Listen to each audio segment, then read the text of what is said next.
What's up, guys? Welcome back to another Front Porch Turkey Talk. We hadn't done one of these in a while, but we had some comments wanting to know about how to get some certain sounds out of mouth calls and also just how to get a sound out of a mouth call. So we're going to go over some beginner basics first today, and then we'll go over some more advanced stuff later on in the video. I'm going to go over our spring trio because that is our beginner set and how to get those sounds and why those calls are really good for beginners. All right, so if you've never used a mouth call, we're gonna go over how to basically get a sound out of it. So I'm gonna be going over our spring trio a good bit today because these are what we call our beginner mouth calls. This is a ghost cut, which is our grand slam. And this is a what we call bat wing cut, which is our misbehaving. This is a 2-reed call. Very easy to blow on, and it's also a lighter weight reed. That's why it's more of a beginner type mouth call. So same for this. This is a 2.5, our grand slam. It's got a larger cut for the ghost cut. I would say that's about a medium cut, and it's got a very lightweight reed on it. It allows you to actually get some sounds out of it. I use these a lot. I don't consider myself the best, but I use these calls a lot to do a lot of the softer calling and things like that. So basically, what you're gonna wanna do to just get a sound out of it, I'm going to use our grand slam today because it is, in my opinion, one of the most simple calls to just get a sound out of. So you're going to want to put this about midway on your tongue, if you can see that, and not maybe gross, about midway on your tongue, and then lift it to the roof of your mouth. And also, guys, look, my daughter the other night got one of the mouth calls and was like, "Can I make some sounds on it, Daddy?" And I was like, "Absolutely," you know. She puts the call in reed first. See the reed? She puts it in like backwards. And I'm like, "No, baby." And it goes with the reed facing outwards. So if any of you guys are beginners and you've done that, it's fine. Like, those are the things that, like, I don't even think about, all right? I don't think about that stuff because I've been doing this for over 20, 30 years now. So reeds go outwards. Your colored reed will be up, and there's a little bitty hump on the back side of your call. You'll know that is the downside. It's a little bitty hump in the back. All right, call goes in as like this.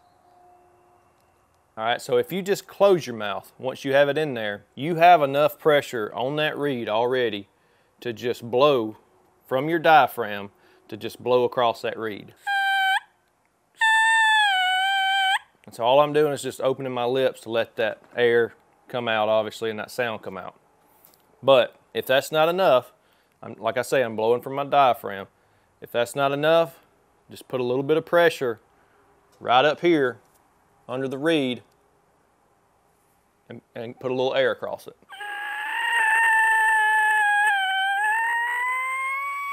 So the more pressure I put with my tongue, the higher pitch the sound will be. That, in return, will get you that rollover sound of a yelp.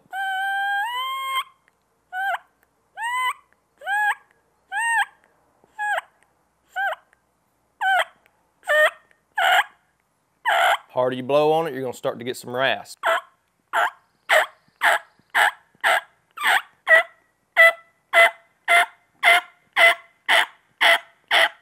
Again, putting it in the roof of your mouth, putting some pressure with your tongue to get that right pitch, and just, it's a pressure up and down, per se. You have to put a little bit of pressure to get that yonk, yonk, yonk. It's just a little bit. It's not much. It's just pressure with your tongue. You're not actually lifting your tongue up and down. It's just a little bit of pressure.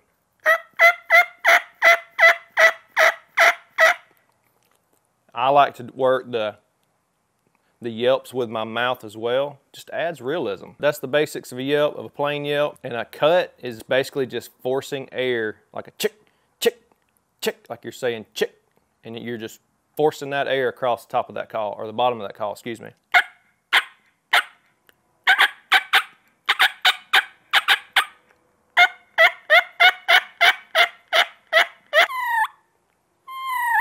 That's what I call a purr. It's a higher pitch purr, and it's just keeping pressure on that to keep that higher pitch, and I'm rolling and gargling my throat. If you can cut and yelp, you can kill a turkey. The purr sound that I made earlier, that helps. That's more advanced stuff, but man, if you can learn it, That's the type of stuff that's very key, because when that gobbler gets close, you're not gonna wanna be cutting and yelping and all that. You're gonna wanna be doing your clucks and your purrs. And I'll demonstrate those real quick.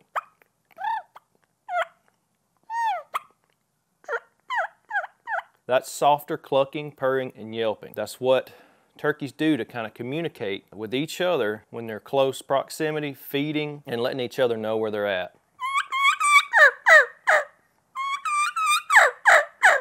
That's a kiki run. That's what turkeys do in the fall. It's gathering the flock. If you hear a hen doing that, that's what she's trying to do. She's like, hey guys, I'm over here. Let's gather the flock. Let's hang out. Let's go this way.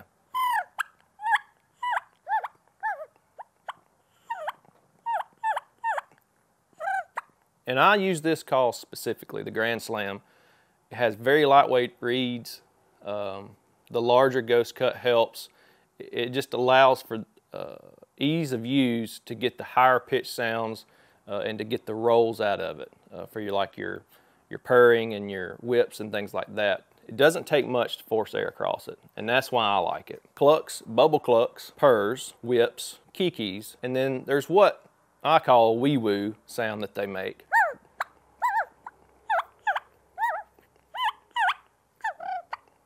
You hear that little, they do that when they're just feeding. It's just another communication call. But if you can make those sounds, that allows you to become one of the flock. It settles things down. It keeps everything sounding realistic. It's not just what everybody else does or can do or whatever.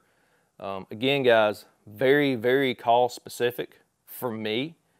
And it's our Grand Slam. It's a lighter weight reed.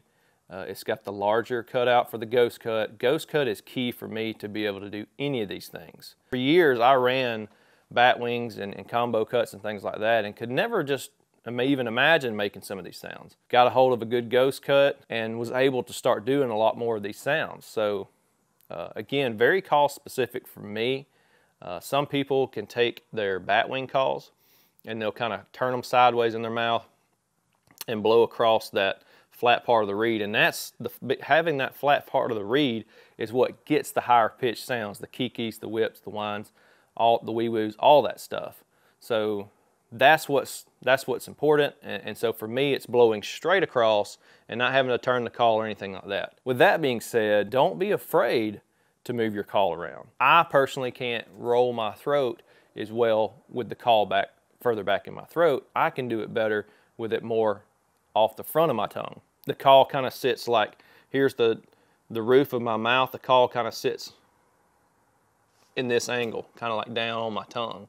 And so when my tongue flutters, it gets a better roll out of it. Everybody's different. Everybody's going to get a different sounding yelp, purr, whatever, mainly because no one person's mouth palate is made the same.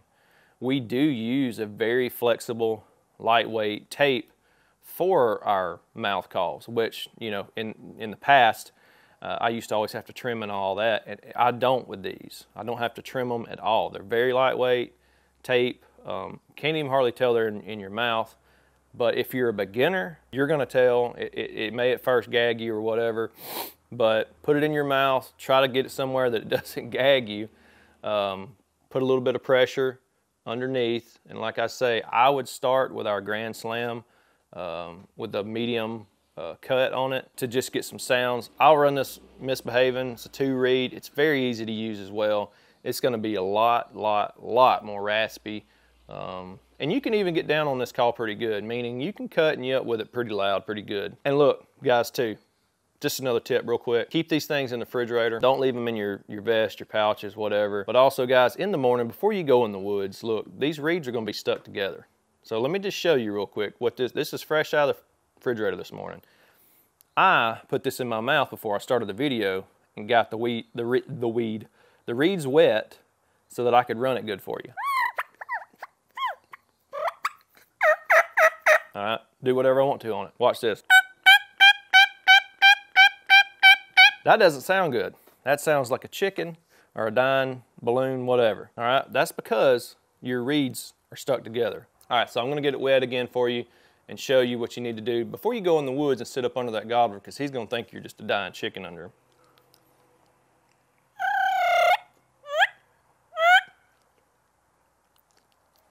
Just get it wet, run it a little bit. Do this in the truck while you're waiting for your buddy to get there in the morning. Like mine, Brandon, he's always late. All right, did you hear that? It started getting raspy on me. I know it's loosening up. I know that I know this is gross, but there's spit, saliva, whatever. It's getting in between the reeds and it's allowing those reeds to get unstuck.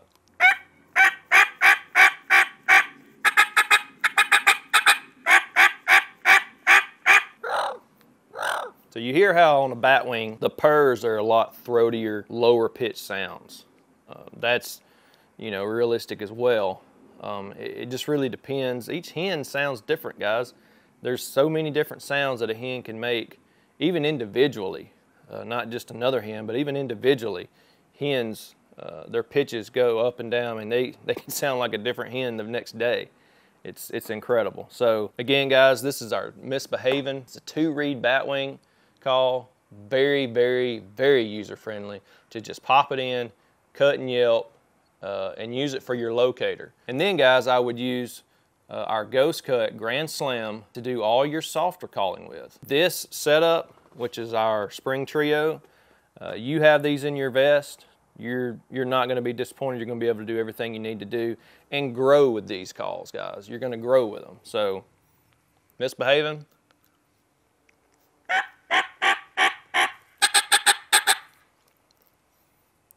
Grand Slam.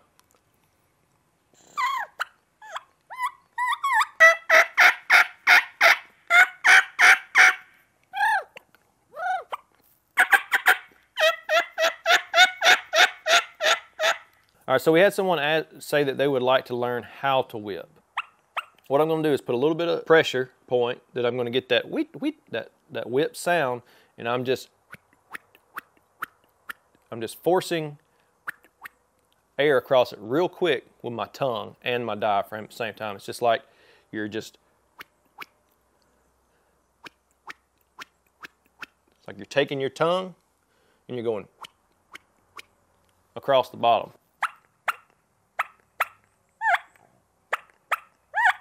I'll throw a whip in after a tree yelp or after a purr and a cluck or something. To me, it's just like a high pitch, really high pitch, soft cut.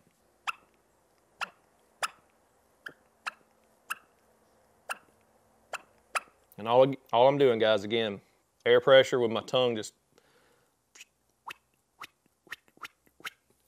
pushing across that reed.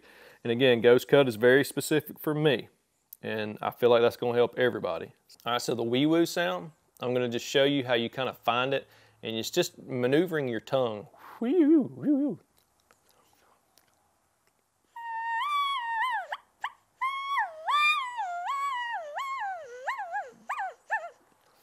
So you're just taking your tongue, pressure up and down, up and down, up and down, up and down. Taking your tongue up and down, wee woo, wee woo, wee woo. And then as you work with that pressure up and down, getting the different pitches, then you just add in a quicker up and down, and then I use my lips to kind of add some realism.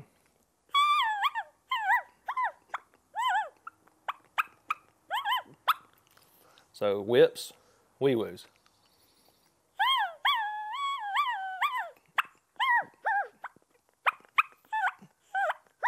Whips, wee woos, and soft yelping. And then the last one you're gonna do with the higher pitch stuff that I specifically use Ghost Cut for is the kiki run. Everything stems off the kiki.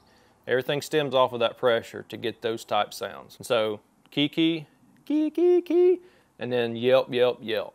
Or kiki, yelp, yelp. Kiki, yelp, yelp, yelp. Kiki, yelp, yelp, yelp.